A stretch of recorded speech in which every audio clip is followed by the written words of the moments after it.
Morning students. Today we will do the triangles, same chapter, but we will do for the module 2 part, that is the exercise. Last exercise what you have done, that is 9.1. Today we will discuss about the exercise 9.2. Now from here, last time we have made 2 rules. Now we are making more 3 rules, that is the angle, side, angle. What is that means? That two triangles are congruent if two angles and the included side of one triangle are equal to two angles and included side of the triangle. That means what? In between two angles there will be one side. This is the angle, this angle and this angle is equal. This angle and this angle is also equal. And from here this side and this side is equal.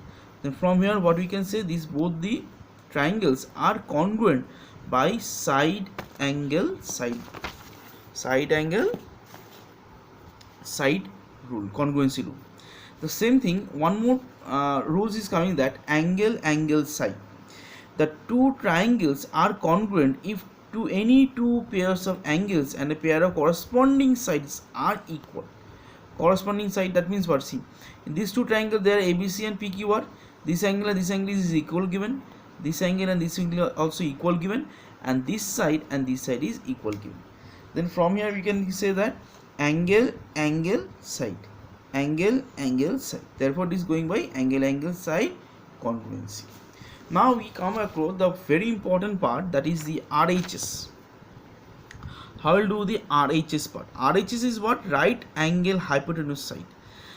That is called RHS. That is, two triangles are congruent if the hypotenuse on one side of triangles are equal to the hypotenuse and one side of the other triangle. Very important. See, in this particular RHS, the triangle should be right angle. The triangle should be right angle, and this hypotenuse is this is the hypotenuse, the longest side of the triangle. This is the hypotenuse. This will be equal. When we will say it will going by RHS when these 90 and these hypotenuse sides are equal. That time only we can say that they are going by RHS rule. That time we can say it is going by RHS rule. Now I have taken one example, that AD is a altitude of an isosceles triangle ABC in which AB equals to AC. Show that means we have to prove that AD bisects BC and AD bisects angle A. Now in this I have drawn a triangle ABC. This isosceles triangle is what? This side and this side are equal. That what is given, I have written AB equals to AC and AD is perpendicular to BC, as because it is told that AD is the altitude. Altitude means what? 90 degree.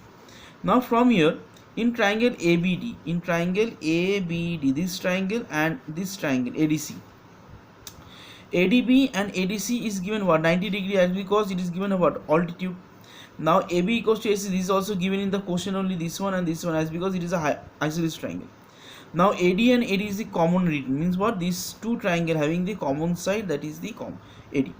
Now we can say that when it is going, see, this 90 opposite is was hypotenuse, this 90 opposite is the hypotenuse. Hypotenuse and 90 is matching. That time we can say it is going by RHS congruency. Now we can say BD equals to CD. BD equals to CD by CPCT. Now we can say AD bisects BC. Once it is done congruency, we can easily write down CPCT. Now this angle also it is going by CPCT. This is also written what? AD bisects angle A. Okay. I hope you understood these 3 rules. These 3 rules also very important. Most important is what? RHS. Maximum students have the confusion about the RHS. Okay, when they see the 90 degree, they only jump to that it will be RHS. No, if it is 90 degree, then opposite side, that hypotenuse should be equal. Okay, I'll giving you homework in the PDF file only. Do that homework from these exercises. Have a nice day. Stay safe. Goodbye.